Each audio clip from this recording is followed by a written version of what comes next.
दरियाए झेलम है जी। ये वहाला ब्रिज के नीचे हम खड़े हैं और सुभान अल्लाह बहुत ज़्यादा तेज़ फ्लो है इसका और डीप रिवर है। ये देखिए इसका शोर आ रहा है, सुभान अल्लाह। दरिया झेलम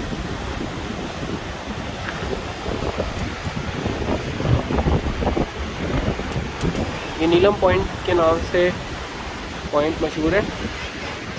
मरी से हम नीचे की तरफ आए और आगे ये आज़ाद कश्मीर की तरफ रास्ता जाता है, मुजफ्फराबाद की तरफ, रावलाकोट मुजफ्फराबाद के लिए।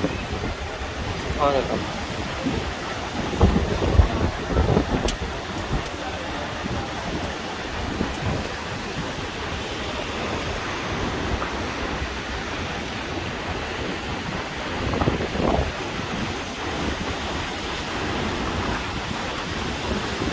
वो देखिए वो वेलकम टू आज़ाद कश्मीर।